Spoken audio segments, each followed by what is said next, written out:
After entering this mysterious prison, this woman loses her arm and leg, which are turned into food by cannibal prisoners.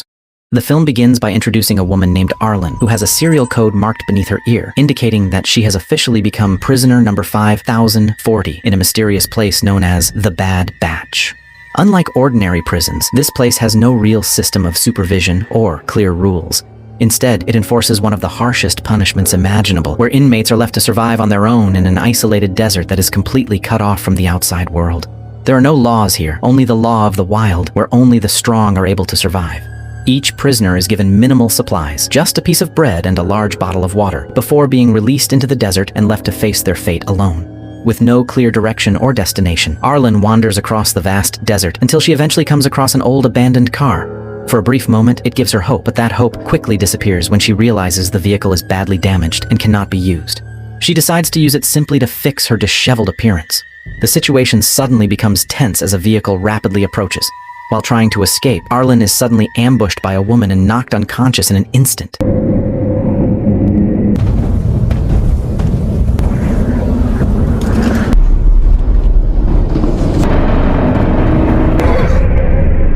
When she regains consciousness, Arlen finds herself restrained and completely helpless. The woman who attacked her earlier reappears, this time with far more disturbing intentions. She injects Arlen with a sedative, then proceeds to carry out a brutal act that leaves Arlen losing part of her body, causing her to pass out again from the overwhelming pain. Afterward, the severed parts are taken away to be used as food, revealing that Arlen has been captured by a group of prisoners who survive through extreme means, feeding on other humans. In a weakened and desperate state, Arlen realizes that if she does nothing, her fate will end tragically. With the last bit of strength she has, she takes a desperate and disturbing step, covering herself in excrement to make her captors lose their appetite. Surprisingly, the plan works, and they eventually release her restraints so she can clean herself. Arlen wastes no time. As soon as she is freed, she quickly grabs a nearby tool and fights back, then escapes as fast as possible while avoiding the other prisoners still roaming around.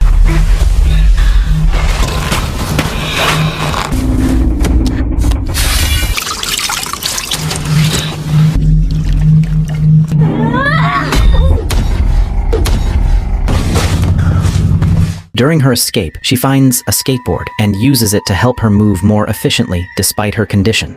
However, the journey is far from easy, as she soon begins to lose energy due to severe dehydration under the scorching desert sun. Just as her condition becomes critical, an old scavenger pushing a cart appears and, without saying much, helps her. He carries Arlen across the desert until they finally arrive at a place called Comfort. Unlike the harsh wilderness outside, Comfort appears to be a more organized settlement where prisoners can still live somewhat normal lives. Arlen is welcomed by guards at the entrance, while the old man who saved her quietly leaves without saying a single word. As time passes, 5 months later, Arlen is shown to be in much better condition. She has adapted to life in Comfort, earning a living through various jobs and using a prosthetic leg that allows her to walk normally again.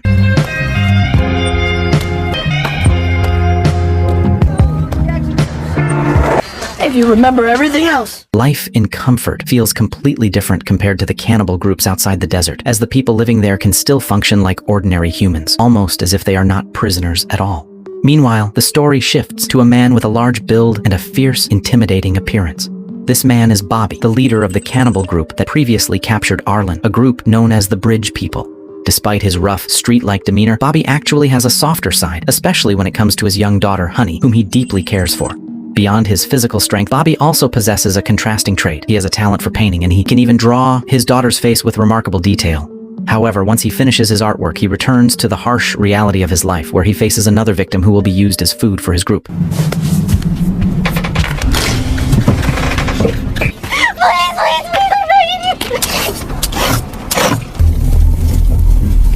The next day, Arlen, who has now become more independent in Comfort, decides to buy a pistol. She uses it to practice hunting, hoping to get better food. She then leaves the Comfort area and travels quite far until she arrives at a place filled with scrap and abandoned items. Unexpectedly, she spots a vehicle that was once used by the people who kidnapped her, bringing back memories of her past trauma. Not long after, Arlen comes across Honey, who is with her nanny, the same woman who had kidnapped her before. Realizing this, Arlen immediately takes action and shoots her as an act of revenge. After the situation settles, Arlen cannot bring herself to leave Honey alone in such a dangerous place, so she decides to take the young girl with her back to Comfort. When they arrive, the interaction between Arlen and Honey does not go smoothly. As a child who has only lived in a limited environment with her father and her nanny, Honey appears awkward and frightened when faced with someone new. Arlen tries to approach her slowly, even attempting to build a connection by buying her a rabbit so she can feel more comfortable. However, despite her efforts, Honey often remains silent and reluctant to respond, as if she does not fully trust Arlen yet.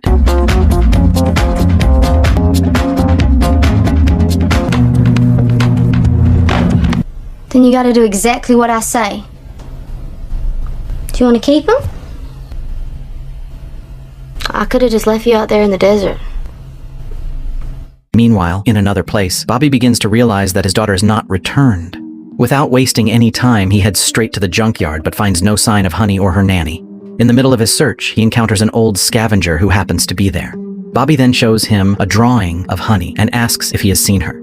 Instead of answering right away, the old man asks Bobby to draw him first. Sensing that the man might know something, Bobby agrees. It does not take long for him to finish the drawing, and only then does the old man reveal that he saw Honey leaving with Arlen heading toward Comfort. Back in Comfort, Arlen continues trying to build a connection with Honey. She even takes the little girl out at night to visit a night market, where the prisoners gather and enjoy the simple entertainment available.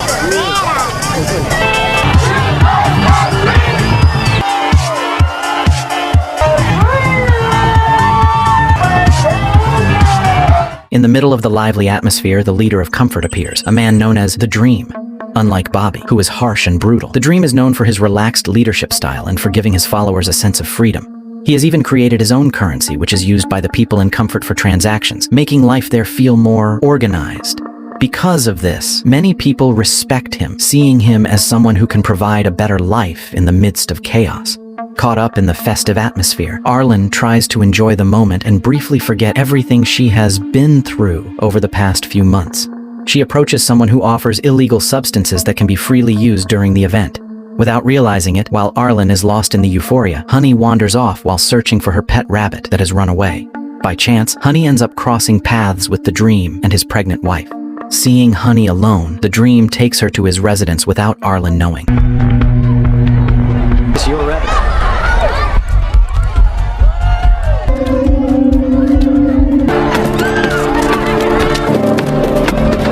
When Arlen finally realizes that Honey is no longer by her side, she panics and begins searching for her everywhere. However, due to the effects of the substances she had taken earlier, her awareness becomes distorted, and without realizing it, she wanders farther and farther until she leaves the Comfort area. Under the influence, Arlen completely loses control of herself. She begins to hallucinate, as if she is witnessing beautiful scenes that are not real, while mumbling incoherently and remaining unaware of her surroundings. The next morning, as her consciousness slowly returns, Arlen finds herself lying in an open area. Still confused, she soon realizes that her prosthetic leg is gone, and standing before her is Bobby, who has apparently been watching her since the previous night. Without wasting any time, Bobby immediately demands answers about Honey's whereabouts while showing a sketch of his daughter's face. Under pressure, Arlen chooses to lie and claims that she has never met the little girl. However, Bobby is not easily convinced. With a firm and threatening tone, he forces Arlen to help him find Honey in Comfort, even putting her life at risk if she fails. Having no other choice, Arlen is forced to go with Bobby toward Comfort. Along the way, they encounter a member of the cannibal group who attempts to make a trade. The man offers fuel in exchange for Arlen, intending to use her as food. At first, it appears to be a betrayal, as Bobby hands Arlen over without hesitation and walks away with the fuel. However, it soon becomes clear that it is all part of his plan, as Bobby quickly returns and takes the man down with his knives.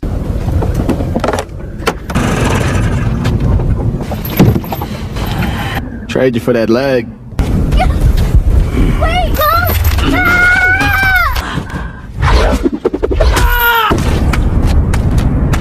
After making sure the threat is gone, Bobby even takes parts of the man's body as a food supply before they continue their journey using the man's vehicle.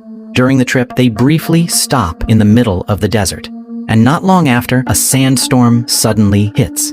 In that dangerous moment, Bobby shows a more protective side by covering both of them with a large cloth to shield them from the storm. That night, they decide to rest in the middle of the desert, and during that time, Arlen quietly observes Bobby's way of life, which still relies on extreme survival methods, making her realize just how harsh the world outside Comfort truly is. In the silence, Arlen finally gathers the courage to ask about Bobby's past and how he ended up in the Bad Batch.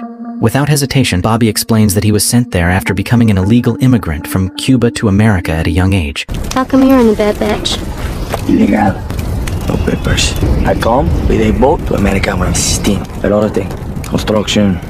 I make tattoos. The conversation continues as Arlen asks about Bobby's identification number, but when he is about to show it, she takes advantage of the moment to grab his weapon and threaten him.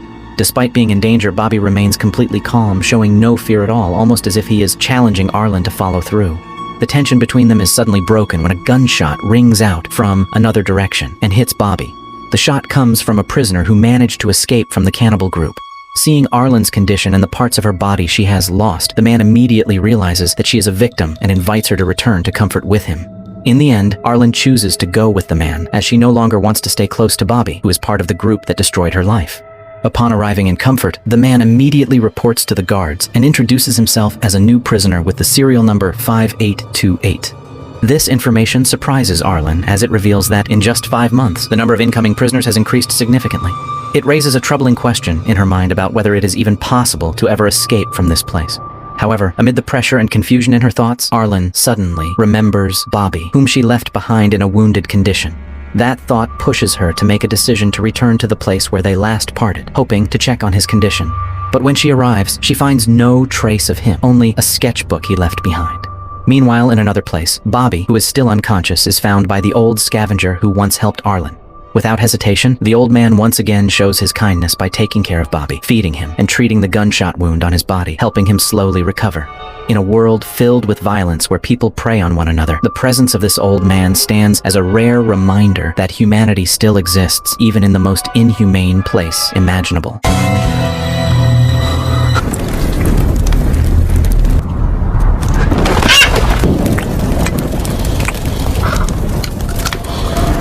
Back at home, Arlen begins to go through the sketchbook she found earlier, carefully looking at each drawing.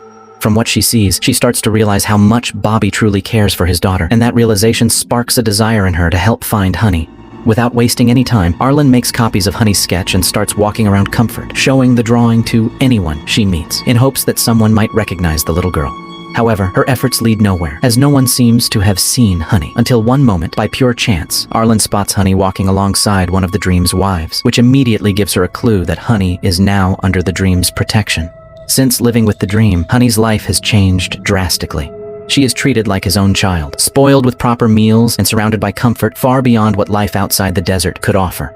Meanwhile, on the other side of the desert, Bobby, who survived thanks to the help of the old scavenger, has now recovered and regained a vehicle that allows him to head toward Comfort. Even though they can barely communicate, Bobby sincerely shows his gratitude, knowing that without the old man's help, he might not have survived. As night approaches, Arlen finally gathers the courage to go to the Dream's residence to confirm Honey's whereabouts. As she steps inside, she is surprised by what she sees: many pregnant women living together in the same place. It turns out they are all the Dream's wives, who also play a role in maintaining the system that keeps the community running.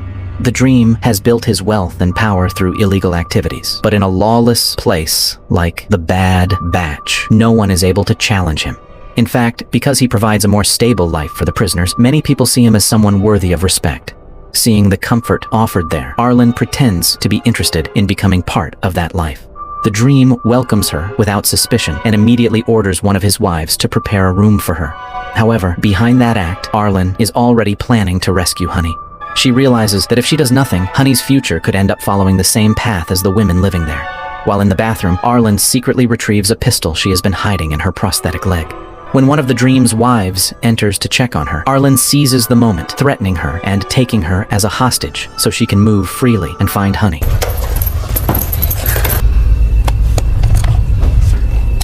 Is everything okay? That's okay. The plan goes more smoothly than expected. Without any significant resistance, Arlen manages to take Honey out of the Dream's residence and leave the place without any obstacles. After making sure they are safe, Arlen quickly takes a vehicle and leaves the comfort area. As they travel farther away, they eventually reunite with Bobby. The moment is filled with relief, especially for Bobby, who is finally able to see his daughter safe and unharmed. With nowhere left to go, Arlen expresses her desire to stay with them. At first, Bobby hesitates, knowing how dangerous life outside can be, especially for someone like Arlen. However, Arlen insists that she would rather face the risks together than live alone in comfort. For her, being with Bobby and Honey gives her a sense of safety she has never truly felt before. In the end, the three of them continue their journey together as a small group. Honey suddenly expresses her desire to eat the kind of food she used to enjoy while living with the Dream. She begins to complain and keeps asking for it, as if she still cannot let go of the comfort she once had. Of course, fulfilling that request is difficult for Bobby, as their current situation is far from sufficient. With very limited options, Bobby is forced to make a difficult decision by killing Honey's pet rabbit to make sure they have something to eat. Although it makes Honey upset, the moment slowly softens into a quiet sense of togetherness. The three of them sit together, sharing what little food they have in the middle of the harsh desert, and the story comes to an end.